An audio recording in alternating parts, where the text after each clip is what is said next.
Bonjour tout le monde et bienvenue dans cette nouvelle vidéo du tuto complet AppScript. Aujourd'hui, fini la théorie, place à la pratique, nous allons apprendre à complètement contrôler Google Sheets, que ce soit les feuilles de calcul, les classeurs, les ranges, les cellules, les valeurs. On va pouvoir de façon programmatique tout modifier, tout récupérer, que ce soit en lecture ou en écriture. C'est parti!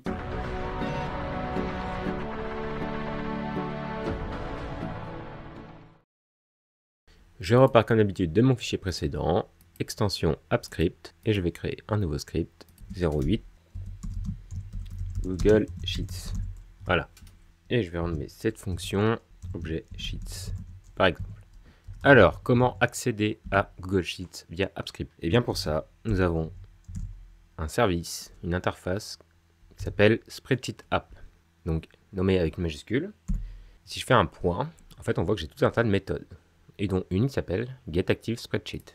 Et là, il m'a dit que ça me renvoie un objet de type Spreadsheet. Donc Spreadsheet, ça va être la feuille de calcul. En fait, ça va être le classeur, le fichier Google Sheets. Donc ici, je peux déclarer dans une constante, puisque ce fichier ne bougera pas, mon fichier égale spreadsheetapp.getActiveSpreadsheet.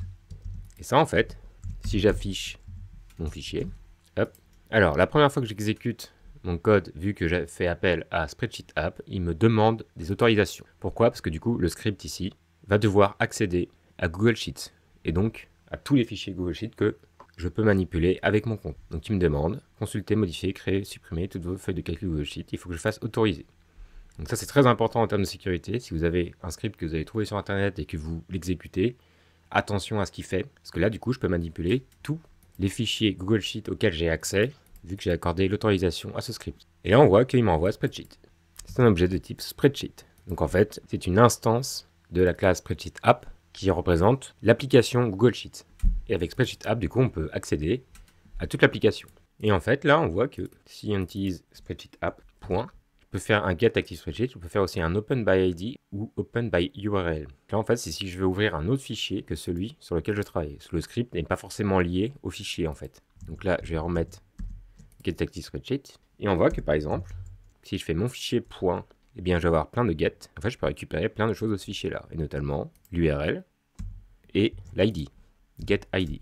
Et si j'affiche ça, il va m'imprimer l'URL et l'ID du fichier. Voilà, donc en fait, on voit que l'URL, c'est l'URL d'accès au Google Sheet. Si je vais ici sur Google Sheet, je vois que c'est exactement mon URL. Et l'ID, eh bien, en fait, on remarque que l'ID, c'est l'identifiant unique du fichier qui est contenu dans l'URL. En fait, l'URL fait juste un appel à doc.google.com/spreadsheet avec l'identifiant de mon fichier. Et du coup, en récupérant cette URL, je peux récupérer n'importe quel fichier Google Sheets et dire par exemple, autre fichier égale spreadsheetapp.open by ID ou URL, ID par exemple. Et là, si je fais ça, je récupère l'ID de mon fichier ou de n'importe quel autre fichier Google Sheets et je peux ouvrir n'importe quel fichier Google Sheets avec son ID ou son URL. Bon, là, ça va envoyer le même. Mais avec ça, en fait, du coup, on peut accéder à n'importe quel Google Sheet tant qu'on a son ID ou son URL. Maintenant, une fois que j'ai récupéré mon fichier, eh bien mon fichier est composé de feuilles. Et par exemple, je peux déclarer constante feuille 1 est égal à mon fichier. Je vais faire appel à mon objet fichier, .getSheetsByName. Et là, je peux récupérer une feuille par son nom, feuille 1, parce que ici, le fichier contient feuille 1. Je vais rajouter une autre feuille, par exemple, feuille 2. Et là, du coup, feuille 1 va contenir l'objet feuille, qui s'appelle feuille 1, qui est contenu dans mon fichier, qui est en fait le classeur actif. Je peux aussi récupérer toutes mes feuilles sous forme de tableau en faisant un mon fichier .getSheets. Et là, par exemple, je peux parcourir .getName. Donc là, normalement, j'ai récupéré avec mon fichier .getSheets, j'ai récupéré toutes les feuilles du fichier. Je parcours ce tableau et je imprime le nom. Donc si on prend la feuille .getName, ça nous renvoie le nom de la feuille. Et là, on voit que j'ai bien feuille 1, feuille 2. Maintenant, je peux aussi modifier ces feuilles. Et par exemple, dire que feuille 1, je veux changer son nom, donc setName. Là, vous voyez, c'est exactement ce qu'on a vu avec les objets de type date. À chaque fois qu'on fait un get, on va récupérer des valeurs. À chaque fois qu'on fait un set, on va mettre la valeur. Et par exemple, je veux que feuille 1 s'appelle maintenant nouvelle feuille. Hop. Et là, si j'exécute, cette instruction-là ne va rien renvoyer. Par contre, si je retourne dans mon fichier ici, on voit que feuille 1 n'existe plus. Et feuille 1 s'appelle nouvelle feuille. Donc attention, par contre, quand je renomme mes feuilles, là, je vais avoir une erreur parce que feuille 1 n'existe pas. Voilà. il essaye de récupérer feuille 1, ça n'existe pas, donc quand j'essaye de mettre un nouveau nom à cette nouvelle feuille, bah, il ne sait pas ce que c'est parce que feuille 1 n'existe pas. Et on voit que quand je récupère toutes mes feuilles, j'ai bien tous mes noms de feuilles qui sont affichés ici. Donc, hop, je vais remettre ça ici. Ensuite, je peux déclarer une troisième feuille, par exemple, et en disant, prends mon fichier, .insert sheet. Et là, si j'exécute ça, on va voir que ça va rien envoyer non plus. Par contre, ici, j'ai une feuille 3 qui est apparue. On a créé une nouvelle feuille de façon programmatique. Et après, cette feuille, en fait, par exemple feuille 3, ma nouvelle feuille créée, je peux, pareil, lui changer son nom. Nouveau nom, par exemple. Et en fait, de manière générale, je peux utiliser toutes les méthodes que je peux faire à la main sur Google Sheet. Par exemple, set tab color. Donc, je vais mettre un vert foncé sur ma feuille. Cette tab color, du coup, ça va changer la couleur de l'onglet. Et si j'exécute ça, donc là, attention, il va me créer une autre feuille qui va s'appeler feuille 4, du coup, qu'il a ensuite renommée. Et il a mis la couleur vert foncé à l'onglet. Et enfin, une dernière méthode assez utile pour les feuilles, je peux utiliser la méthode .copyTo. Et là, il m'a dit qu'il lui faut un fichier, un spreadsheet. Bon, voilà, je vais copier dans le même fichier. Et là, en fait, je peux chaîner aussi mes méthodes, dire que copyTo, mon fichier, ça va renvoyer la nouvelle feuille copiée. Et ben, je peux lui mettre directement un setName derrière. Et je vais l'appeler feuille copiée, par exemple. Et là, si j'exécute, on va voir qu'il y a une nouvelle feuille qui va apparaître. Nouvelle feuille, nouveau nom. Par contre, il n'a pas changé le nom. Ah oui, parce que nouvelle feuille 2. Il faut faire très attention quand on crée des feuilles comme ça. Il faut vérifier qu'elles existent déjà ou qu'elles n'existent pas. Voilà, et j'ai une nouvelle feuille qui s'appelle feuille copiée, qui est exactement la même que nouvelle feuille 2. Là, vous voyez que ça crée plein de feuilles parce que je ne teste pas à chaque fois si les feuilles existent. Et en fait, ça correspond à copier dans. .copyTo, voilà, où il demande à chaque fois dans quelle feuille de calcul, dans quel fichier je veux copier ma feuille. Et enfin, ma dernière méthode, mon fichier .deleteSheet. Donc ça, c'est une méthode de spreadsheet, et pas de sheet. Et là, il faut que je lui donne la feuille à supprimer. Par exemple, j'ai supprimé feuille 1 qui s'appelle feuille copiée. Alors ici, par contre, je vais commenter là, parce que sinon ça va bugger. Et à côté, là, je vais supprimer toutes mes feuilles, sauf la dernière. Voilà. Et là, on va supprimer la feuille copiée. J'exécute, et voilà. Et là, on retourne dans notre fichier d'origine. Donc il existe évidemment beaucoup plus de méthodes que ça, mais ça, c'est les méthodes principales pour ajouter de nouvelles feuilles, récupérer les feuilles, les copier, les insérer ou les supprimer. Alors maintenant, pour manipuler les plages de cellules, une fois qu'on a notre feuille, en fait, on va pouvoir accéder à des plages de cellules qui sont contenues dans les feuilles, qui sont contenues dans mon fichier. Donc, hop, ici, je vais commenter tout ça, et là, je vais me créer une nouvelle feuille que je vais appeler données, et je vais travailler sur cette feuille données. Donc, par exemple, je me dis, hop, données, donc là, je vais appeler feuille données, voilà, et je vais lui mettre des valeurs, nom, valeur, par exemple, Alpha, Bravo, Charlie. Et valeur, pour l'instant, je vais juste mettre 1, 2, 3. Voilà. Donc, je récupère ma feuille donnée. Et en fait, dans ma feuille donnée, par exemple, je vais récupérer une cellule. Je peux faire un get range. Donc, range, c'est une plage. Et en fait, c'est une plage de cellules. Et là, j'ai plusieurs moyens de récupérer une plage. Donc, je peux mettre un B3, par exemple. Donc là, ça va récupérer l'objet range à B3. Donc là, si on imprime, on va voir que ça nous renvoie bien un objet, un range, voilà. Une autre méthode qui est strictement identique, mais avec une autre notation, c'est getRange. Et là, par exemple, B3, ligne 3, colonne 2. En fait, on voit dans la signature de la fonction, il peut me dire ligne ou colonne. B3 ici, ou bien ligne 3, colonne 2. Eh bien ça, c'est exactement la même chose. Alors, vous allez me dire, ouais, mais du coup, pourquoi utiliser 3, 2 alors qu'on a le B? Moi, je vais vous répondre, c'est beaucoup plus simple d'utiliser les numéros de colonnes au lieu de les lettres. Pourquoi? Parce que programmatiquement, en fait, on va pouvoir parcourir toutes les colonnes en incrémentant de 1. Donc, c'est plus simple d'avoir des numéros en colonne à la place des lettres. Donc, moi, je préfère toujours utiliser cette notation-là parce qu'on aura très rarement à mettre directement le range qu'on veut, mais justement de l'automatiser dans une variable. Et une variable alphabétique, c'est compliqué à accéder de façon programmatique, alors qu'un chiffre, il suffit juste de faire plus 1, on a la colonne d'avant ou d'après. Donc là, je récupère une cellule unique. J'ai d'autres méthodes aussi. Par exemple, si je veux récupérer la cellule active, get active. Alors si je fais get active cell, ça me renverra la cellule active. Active range, ça me renverra le range actif. La différence, c'est que la cellule est individuelle, alors que le range, ça va être une plage de cellules. Mais une cellule individuelle est aussi un objet range. Donc en fait, ça revient au même. getActiveCell, alors on peut faire tout comme getActiveSpreadsheet et getActiveSheet, getActiveCell. Donc ça va renvoyer le classeur actif, la feuille active, la cellule active. Par contre, pour ce qui est feuille active et cellule active, il faut que le classeur soit ouvert dans votre navigateur. Alors que pour ActiveSpreadsheet, ça va être le classeur qui est lié au script. Donc en fait, de façon programmatique, on verra qu'on peut déclencher des scripts sans avoir besoin d'ouvrir le fichier. Justement, c'est tout l'intérêt, c'est d'automatiser sans avoir besoin de faire d'action manuelle. Tout ce qui va être getActiveCell, ActiveRange, soit il faut les activer de façon programmatique, soit ça ne marchera pas. Donc ça, c'est vraiment que si vous faites des choses avec des nouveaux menus dans l'interface qui sont déclenchés par l'utilisateur qui a bien le fichier ouvert. Donc maintenant, je peux aussi récupérer des plages. Par exemple, je vais dire plage 1. Donc, je continue avec ma feuille donnée. Toujours getRange. Et là, pareil, j'ai deux écritures. Par exemple, je vais faire A1, B3. Et je peux aussi faire getRange. Donc là, il me dit ligne colonne, ligne 1, colonne 1. Et après, si je mets d'autres paramètres, il me dit numRow. Donc je mets n'importe quoi pour l'instant. Et je remets un autre paramètre, numColumns. Donc là, en fait, il me demande les coordonnées de la première cellule, row colonne, et ensuite le nombre de lignes et le nombre de colonnes que je veux. Donc A1, B3, par exemple. A1, B3, en fait, c'est 3 lignes et 2 colonnes. OK. Donc je vais récupérer 3 lignes et 2 colonnes. Et bien ça, c'est exactement la même chose. Ça revient à sélectionner A1, B3. Dans tous les scripts, je n'utiliserai jamais la notation A1, B3 ou la notation avec les lettres en colonne. C'est bien pour se repérer visuellement, mais de façon programmatique. En général, ces chiffres-là, justement, ils seront dans des variables. Et des variables, il faut que ce soit des nombres pour qu'on puisse compter. Donc, j'utiliserai toujours les colonnes avec des numéros et pas des lettres. Et je peux aussi faire, par exemple, je me dis, je veux récupérer, tout comme ActiveCell, je peux faire un feuille donnée, .getActiveRange. Donc là, pareil, ça fonctionnera que si le classeur est ouvert. Donc ça ne pourra pas fonctionner sur un script automatique qui sera déclenché quand le classeur n'est pas ouvert. Et enfin, une autre méthode très utile, c'est pour récupérer les données actives. En fait, getDataRange. Donc ça, en fait, ça va automatiquement nous récupérer la plage de données utilisée. Donc ici, on aura A1, B4. Si j'écris quelque chose en J26, eh bien la plage de données, ce sera A1, J26. Donc en fait, c'est un objet range, c'est un tableau d'objets range. Ce sera toujours un tableau rectangulaire, où chaque ligne a le même nombre de colonnes, parce que ce sera toujours des sélections rectangulaires. Et ça, en fait, ça revient exactement au même, si on regarde dans la signature de la fonction. Il nous dit, return range corresponding to the dimension individual data is present. This is functionally equivalent. Donc c'est équivalent de créer une plage qui est limitée par A1, donc qui commence à A1, et sheet.getLastColumn, sheet.getLastRow. Donc en fait, je peux déclarer, par exemple, call, égale feuille donnée.getLastRow. Donc ça va m'envoyer la dernière ligne, column, pardon, ça va m'envoyer la dernière colonne utilisée.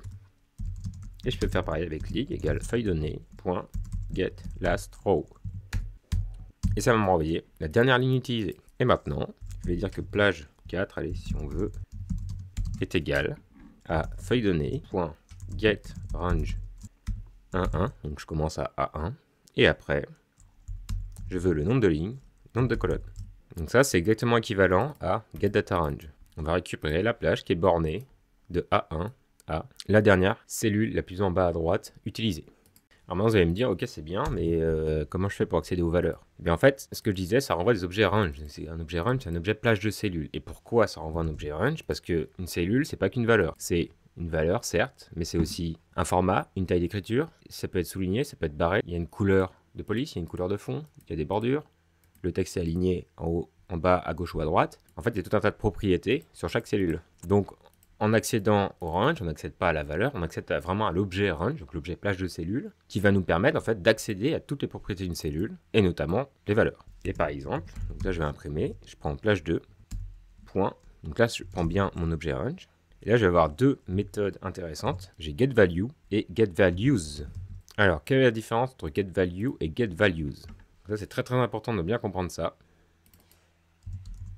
Je mettais des constantes, mais du coup j'ai racine, donc ça ne marche pas, c'est normal. Voilà.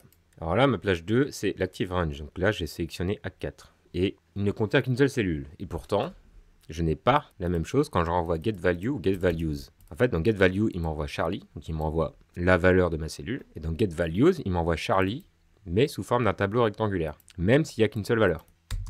Donc, et qu'est-ce qui se passe maintenant? Je vais prendre plage 3, qui est getDataRange. Et je vais faire la même chose.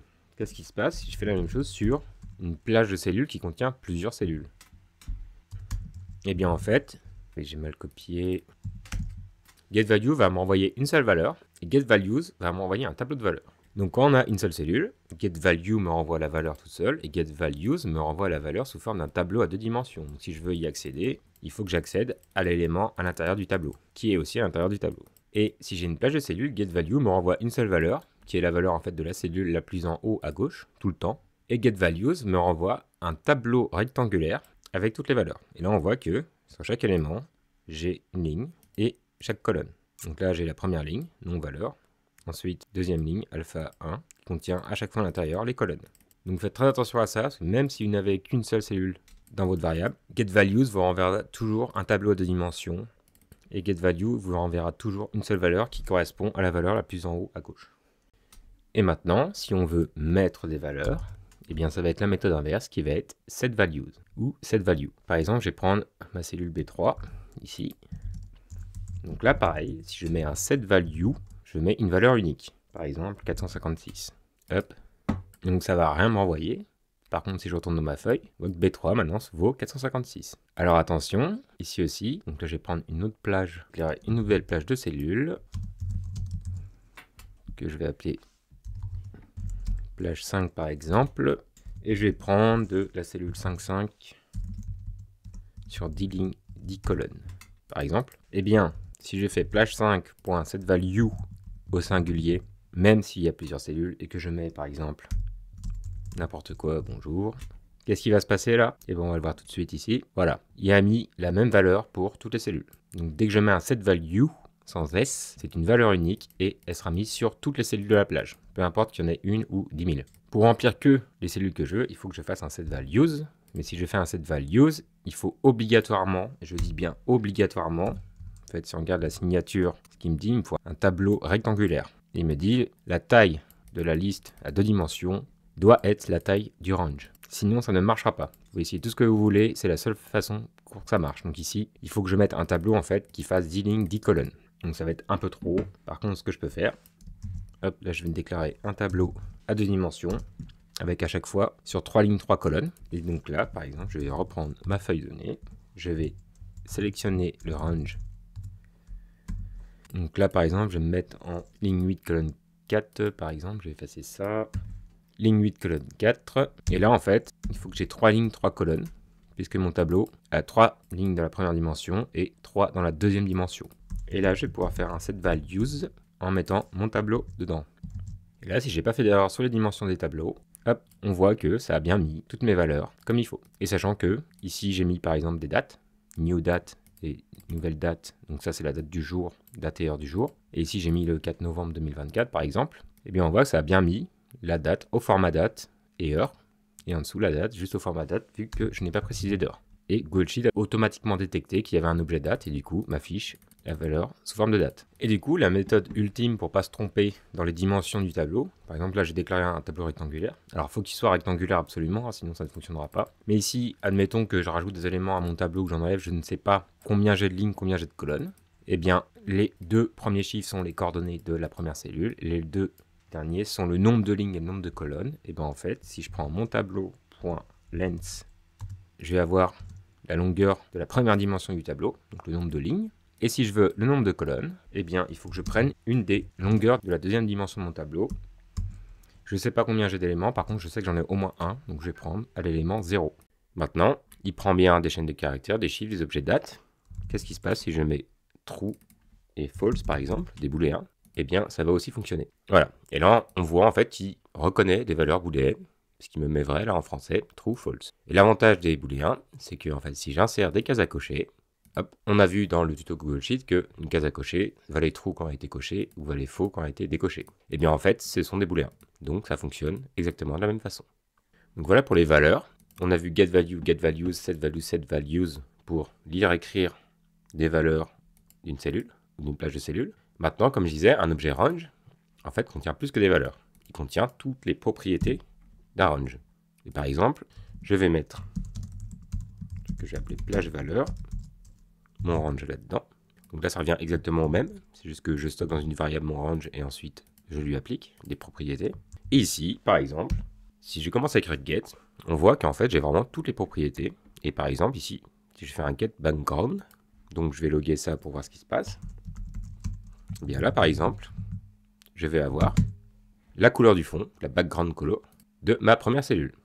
FFFF, donc ça correspond à du blanc, parce que c'est en blanc. Et si, par exemple, je mets des couleurs arbitraires ici, et là je vais faire un get background, donc exactement la même chose que pour getValue ou setValue, Si on met un S, on aura un tableau. Et là, ici, on voit que j'ai un tableau de couleurs qui correspond à la dimension de mon range. Et donc, j'ai sur la deuxième et la troisième ligne, j'ai du FFF, que du F, donc du blanc. Par contre, sur ma première ligne, j'ai un vert. Et on voit que ma première ligne contient bien le vert ici. Maintenant, de la même façon, si je veux mettre une couleur de fond, je vais utiliser set background. Alors, on va voir que ça fonctionne pareil. Si je mets une seule couleur avec set background, par exemple, je vais mettre un rouge. Donc là, je mets du rouge pur, les deux premières composantes à fond et tout à 0. Et bien, comme j'ai fait un set background sans S, voilà, on voit que ça a transformé toute ma plage en rouge. Et si je veux mettre du coup des couleurs spécifiques en fonction des cellules, des lignes ou des colonnes, eh bien, il faut que je me crée un tableau de couleurs. Je vais appeler top color par exemple, qui contient exactement la même façon que des valeurs, sauf que là, ça va être des valeurs de couleurs. Et par exemple, je vais mettre des nuances de gris différentes. Pour rappel, nuances de gris, tout est au même niveau. Donc, par exemple, ma ligne d'entête en 5, hop, j'en ai que 3. Et mes deux lignes suivantes, où je vais mettre un gris beaucoup plus clair, par exemple en 9, hop. Donc là, de la même façon, il faut que le tableau que je veux mettre dedans soit exactement de la même dimension que la plage de cellules à laquelle je veux appliquer ça. Si j'ai pas fait d'erreur, voilà. On voit que par exemple ma ligne d'entête, donc ma première ligne a un gris assez foncé, et mes lignes d'en dessous ont un gris beaucoup plus clair. Et ça marche avec toutes les propriétés de format qu'on puisse avoir. Et pour les connaître, donc ne vous inquiétez pas, dans le corrigé, vous aurez la plupart des propriétés utiles. Et sinon, il faut aller dans la documentation ici. En fait, tout ce qu'on voit ici, donc les signatures des fonctions, tout ça vient de la documentation. Et si vous avez besoin d'une propriété particulière et que vous ne la connaissez pas, vous allez dans la documentation, dans Références, je vais aller dans Sheets, Spreadsheet App. Donc là, j'ai mon application Google Sheet. Et par exemple, dans les méthodes, on a à chaque fois des get et des set. Et par exemple, nous, on a utilisé la méthode getActiveSpreadsheet, qui renvoie la feuille de calcul. Vous avez aussi getActiveSheet qui renvoie la feuille, getCurrentCell qui renvoie le range. Et si je vais dans les ranges, donc là, je vais accéder à la documentation de l'objet range, et on va voir que dans toutes les méthodes, donc ici, on voit toutes les méthodes en get, par exemple, fontType, fontColor, displayValue, formula, fontWeight. Je vais cliquer sur une au hasard, fontWeight. Voilà, il me dit renvoie l'épaisseur de police normale ou gras de la cellule ou des cellules. Get fontWeight, get fontWeights, et avec les exemples associés. Et en fait, ça, c'est exactement ce que vous obtenez quand vous utilisez la fonction. Ça vous donne un extrait de la documentation et ça vous renvoie ça. Et pareil, de l'autre côté, on a le set. Par exemple, le set fontWeight qui est ici. Et il nous explique à chaque fois quel type il attend. Par exemple, fontWeight, il faut mettre bold, normal ou nul, sachant que nul réinitialise l'épaisseur.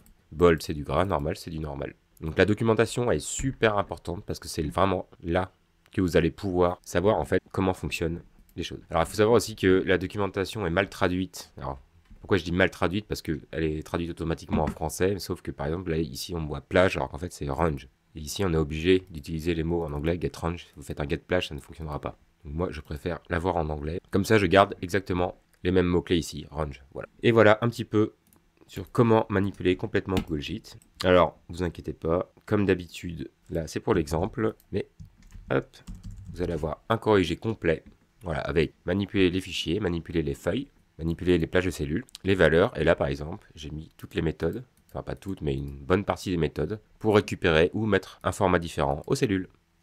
Cette vidéo sur les objets Google Sheet est à présent terminée. On a vu comment fonctionnent les objets Google Sheet et comment ils sont imbriqués entre eux, entre les feuilles de calcul, les feuilles, les ranges et toutes les propriétés justement des cellules. Dans la prochaine vidéo, on rentrera plus dans la pratique et on va commencer à s'amuser un peu plus en créant des fonctions qui nous seront utiles pour, par exemple, mettre en forme des données ou calculer des valeurs et les modifier en fonction de conditions précises. On verra aussi comment optimiser notre code pour qu'il soit beaucoup plus rapide quand on manipule des valeurs. Et on verra tous les déclencheurs possibles dans Google Sheet, c'est-à-dire pouvoir exécuter automatiquement des fonctions en fonction d'un événement particulier. Par exemple, à l'ouverture du fichier, à la modification, un déclencheur horaire. Et on verra aussi comment créer des menus personnalisés et modifier un petit peu l'interface utilisateur de Google Sheet pour pouvoir imbriquer nos fonctions spéciales. Si cette vidéo vous a plu, n'hésitez pas à la liker, la partager et à vous abonner comme d'habitude si ce n'est pas déjà le cas. Et moi je vous dis à très bientôt pour une prochaine vidéo.